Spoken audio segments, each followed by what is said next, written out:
Hello student, welcome back. आज का हमारा टॉपिक है image tag and it's attribute. अगर हम कोई एक वेबसाइट ओपन करते हैं तो उस वेबसाइट में बहुत सारा टेक्स्ट और साथ ही साथ में आपको बहुत सारी इमेजेस दिखेंगे। तो वो इमेजेस कैसे इंसर्ट करते हैं वेब पेज में, वो आज हम सीखने वाले हैं। तो उसके लिए यूज़ होता है IMG टैग, इमेज टैग होता है। सिर्फ इमेज टैग ही नहीं, उसके साथ बहुत सारे एट्रीब्यूट होते हैं, उसके बिना वो काम भी नहीं करेगा।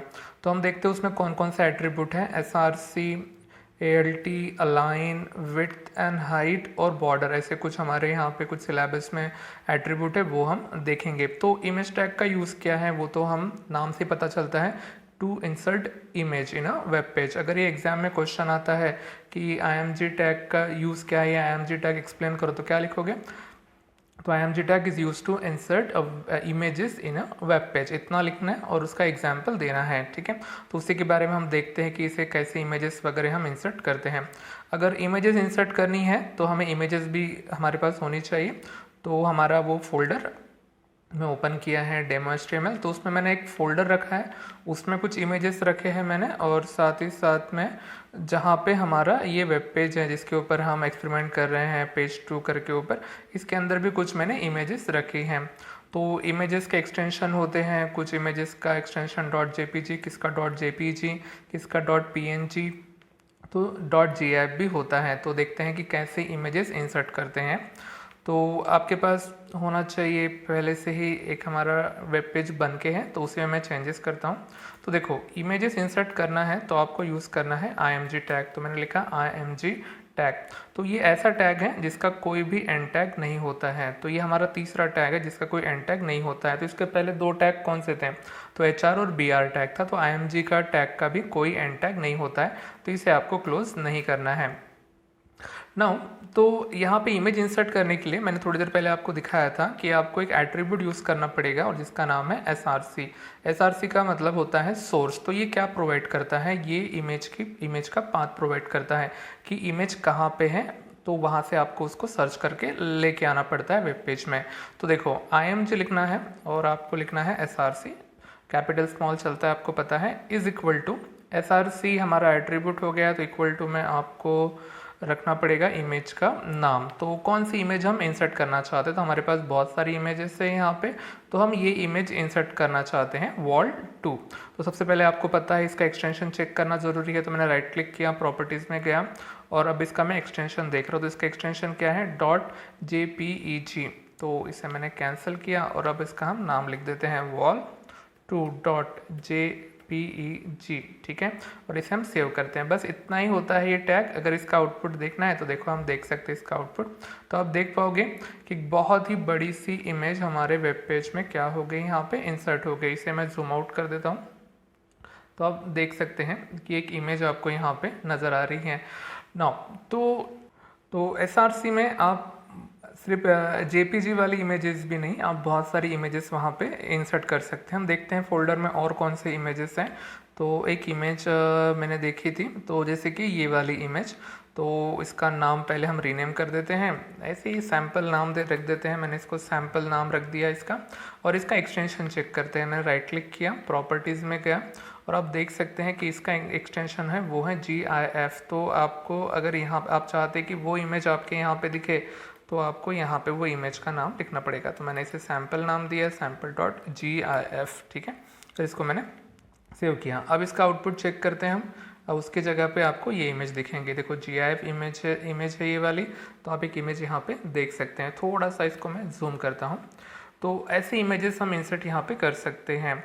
अब इसके साथ कुछ चीज़ें सीखनी है हमें, जैसे कि अगर मैंने यहाँ पे कुछ लिखा text, this is a sample image, ऐसा मैंने कुछ लिखा जिसे मैंने सेव किया, और जैसे ही मैं इसे रिफ्रेश करूँ तो आप देख सकते हैं कि जो मैंने ये टेक्स्ट लिखा है, this is a sample image, वो कहाँ पे अपीयर हुआ है? बिल्कुल इमेज के लाइन में ही अपीयर हुआ है। या फिर हम बोल सकते हैं कि इमेज लाइन के साथ ही अपीयर हुई हैं। तो जो इमेजेस होते हैं वेब पेज में, उसको इनलाइन इमेज बोलते हैं। तो जो हमारा वेब ब्राउज़र होता है वो टेक्स्ट को और इमेज को में डिफरेंशिएट नहीं कर सकता है। तो वेब ब्राउज़र को लगता है कि इमेज यानी एक लेटर ही है, इसलिए नहीं क्या ई के बाद उसने इमीडिएटली यहाँ पे वो इमेज क्या कर दी? इंसर्ट कर दी। अगर हम चाहते हैं कि ये इमेज नए लाइन में शुरू हो, तो आपको इसे टैग करना पड़ेगा पैराग्राफ टैग के साथ। तो मैंने इसे सेव किया। देखो मैंने इस इमेज को अब पैराग्राफ टैग के साथ इनसाइड मैंने इसको ये किया है। तो इसको मैं रिफ़्रेश करता हूँ, देखो इसने नई लाइन यहाँ पे क्या की है, शुरू की है। तो ऐसा हम इसका यूज़ कर सकते हैं, क्योंकि ये नई लाइन ऑटोमेटिकली यहाँ पे इमेज टैग शुरू नहीं करता है ना। तो ये इमेज आपको बाय डिफ़ॉल्ट कौन से साइड में दिख रही है, लेफ्ट साइड में यहाँ पे दिख रही है। अगर हम चाहते हैं कि ये सेंटर में आए या फिर मिडल में आए या फिर वो राइट साइड में आए, तो आप इसके अंदर आपको कुछ नहीं लिखना है। यहाँ पे अलाइनमेंट एट्रीब्यूट आपको यूज़ नहीं करना है। तो अलाइनमेंट एट्रीब्यूट यूज़ जो करना है वो करना है पैराग्राफ टैग के साथ, तभी ये टेक्स्ट आपका इमेज आपको ये अलग अलग जगह पे या अलग अलग अलाइनमेंट में दिखेंगी। तो मैंने यहाँ पे सेंटर लिखा और देखो सेव किया, तो इमेज आपको सेंटर में दिखेंगी। और उसके बाद अगर मैं यहाँ पे लिखता हूँ राइट, तो सेव किया इसे मैंने, और इसे ये आप राइट साइड में चले जाएंगे। और बाय डिफ़ॉल्ट आपको पता ही है कि ये कहाँ पे दिखती हैं, बाय डिफ़ॉल्ट ये आपको दिखेंगे लेफ़्ट में। अगर मैं लेफ़्ट लिखता भी हूँ तो उसका जो ओरिजिनल बिहेवियर था वैसे का वैसा यहाँ पे दिखेगा। तो इतना सिंपल होता है IMG टैग। उसका एक पहला एट्रीब्यूट हमने स्टडी किया है SRC, जिसमें हम उस इमेज का पाथ वगैरह वहाँ पे लिखते हैं। तो ये जो सैम्पल नाम की फाइल है हमारी, इसका पाथ अगर सोर्स हम देखें तो वो कौन सा है, देखो जो डेमो HTML नाम का हमारा फोल्डर है, उसी फोल्डर में हमारा पेज 2 का वेब पेज है, और उसी में हमने यहाँ पे क्या रखा है, सैम्पल नाम की हमारी GIF की फाइल रखी है। इसलिए आपको फुल पाथ देने की ज़रूरत यहाँ पे नहीं पड़ी। तो इसी फोल्डर के अंदर एक इमेजेस नाम का फोल्डर है, और उसके अंदर कुछ इमेजेस वगैरह रखी हैं। तो एक wall3 नाम की इमेज रखी है, उसके ऊपर राइट क्लिक करते हैं और हम प्रॉपर्टीज़ में जाके उसका एक्सटेंशन चेक करते हैं, जिसका एक्सटेंशन है .jpg। मैं चाहता हूँ कि वो फाइल वहाँ पे दिखें। तो अगर मैं यहाँ पे सिर्फ wall3.jpg रखूँ और इसे अगर मैं यहाँ पे सेव करूँ और इसे अगर मैं रिफ़्रेश करूँ, तो आप देख सकते हैं कि वो फाइल तो आपको नहीं दिख रही है, उसके इमेज तो दिख नहीं रही, उसके जगह पे जहाँ पे मेरा माउस का कर्सर है एक ब्रोकन आइकॉन आपको नज़र आ रहा है। ठीक है, तो क्योंकि आपने उसको फुल पाथ प्रोवाइड नहीं किया है, तो वो इमेजेस नाम का जो फोल्डर है वो उसी के अंदर है, इसलिए आपको भी अभी भी फुल पाथ देने की ज़रूरत नहीं है। सिर्फ आपको वहाँ पे स्लैश लगा के इमेजेस नाम के उस फोल्डर का नाम लिखना है और स्लैश लिखना है। और अगर जैसे मैंने इसको रिफ्रेश किया, इमेजेस की स्पेलिंग गलत हुई है तो हम ठीक कर देते हैं उसे। इमेजेस नाम का मैंने फोल्डर का नाम लिख दिया और इसे हम रिफ़्रेश करते हैं, तो आप देख सकते हैं कि वो इमेज यहाँ पे अपीयर हो गई है। इमेज का रिजोल्यूशन थोड़ा सा बड़ा है, तो उसे छोटा वगैरह कैसे किया जाए वो हम सीखेंगे थोड़ी देर में। तो ये हो गया कि अगर जहाँ पे आपका वेब पेज है और वहाँ पे फोल्डर भी है, तो उस फोल्डर के अंदर से इमेजेस कैसे ब्राउज करते हैं।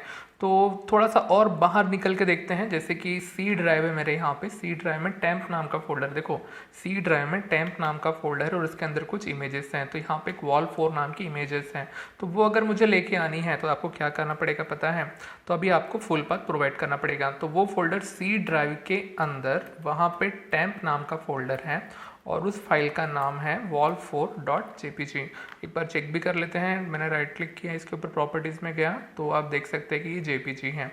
इसे ओके कर दिया और अब जाके हमारे उस पेज को रिफ़्रेश करते हैं।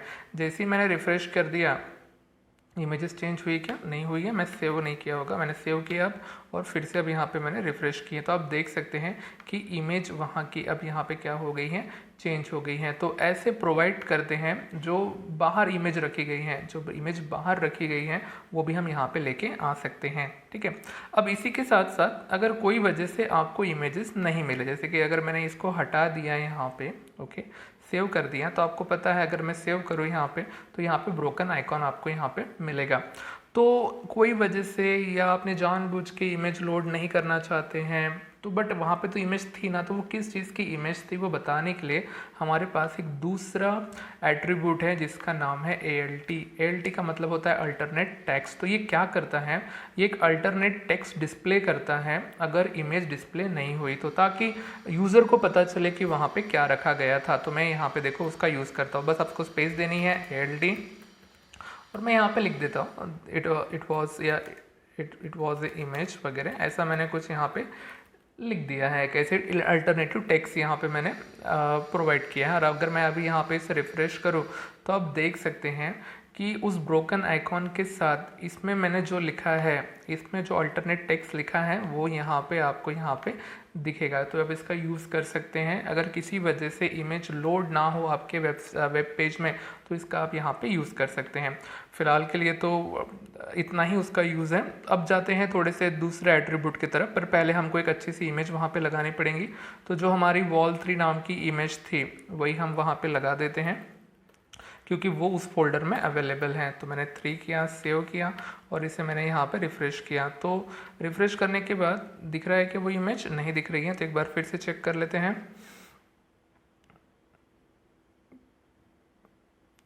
तो क्या इसमें wall3 नाम की इमेज है? नहीं है wall3 नाम की इमेज। तो wall2 नाम की हमारी इमेज थी, या वो सैम्पल नाम की इमेज थी हमारी।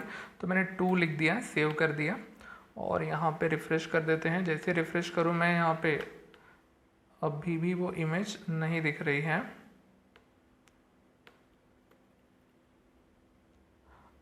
क्यों नहीं दिख रही है? क्योंकि उसका एक्सटेंशन हमने चेक नहीं किया। मेरे ख्याल से उसका एक्सटेंशन .jpeg है। तो राइट क्लिक करते हैं और देखो jpeg है। तो इस वजह से ही अगर आप एक्सटेंशन गलत भी लिखते हैं तो वो लोड नहीं होगा। तो इसे हम सेव करते हैं और अब जाके रिफ़्रेश करते हैं। तो आप देख सकते हैं बहुत ही बड़ी सी इमेज यहाँ पे लोड हो गई है। तो अगर इमेज बहुत ही बड़ी है और अगर आप उसे चाहते हैं कि वो आपके वेबसाइट में बराबर फिट हो, तो उसके लिए हम क्या कर सकते हैं? देखो उसके पास भी हमारे लिए एट्रीब्यूट है और एट्रीब्यूट का नाम है विड्थ एंड हाइट। आप इसकी मैनुअली विड्थ और हाइट क्या कर सकते हैं? चेंज कर सकते हैं। जैसे कि मैंने यहाँ पे विड्थ लिखा, विड्थ इज इक्वल टू, और ये पिक्सल में मेजर की जाती है। मैं चाहता हूँ कि वो इमेज बस 100 पिक्सल में दिखे या फिर 200 पिक्सल में दिखे, और उसकी हाइट भी वो थोड़ी सी वर्टिकल इमेज थी तो 250 बताएंगे हम। सेव कर देते हैं इसे। देखो ये है एट्रीब्यूट विड्थ और हाइट, इसका हम यूज़ कर सकते हैं। और अभी से रिफ्रेश करके देखते हैं तो आप देखोगे कि इमेज बराबर यहाँ पे सेट हो चुकी है। तो ये जो दिख रही हैं ये विड्थ है 200 और ये जो वर्टिकल हाइट दिख रही हैं वो है इमेज। तो बड़ी इमेज को आप क्या कर सकते हैं, यहाँ पे बराबर एडजस्ट कर सकते हैं आपके हिसाब से। अब इसके बाद हम ये पैराग्राफ टैग हटा देते हैं। जैसे ही ये पैराग्राफ टैग में हटा दूँ और इसे मैं सेव कर दूँ तो उसके साथ जो सैम्पल टेक्स्ट लिखा है वो उसी के लाइन में आपको नज़र आएगा। ठीक है, तो बाय डिफ़ॉल्ट वो जो टेक्स्ट होता है वो अलाइन करता है इमेज के बॉटम में। आप देख सकते हैं कि इमेज के बॉटम में वो अलाइन किया है। तो इसका ये जो टेक्स्ट का अपीयरेंस है हम वो चेंज कर सकते हैं विथ रिस्पेक्ट टू इमेज के वो कहाँ दिखे। तो हमारे पास 3 वे हैं, ये 3 चीज़ें जगह हैं जहाँ पे ये बाय डिफ़ॉल्ट ये बॉटम में होता है, आप ये मिडल में लेके आ सकते हो और साथ ही साथ में ये टॉप पे लेके आ सकते हो। तो वो कैसे होता है, तो वो इसी के अंदर होता है। तो ये है अलाइन एट्रीब्यूट, और देखो इनसाइड द इमेज वाला अलाइन एट्रीब्यूट है और इसके टोटल 5 वैल्यू हैं। तो 5 वैल्यू कौन कौन सी? तो पहली तो ये टेक्स्ट के वाले अलाइनमेंट के साथ है।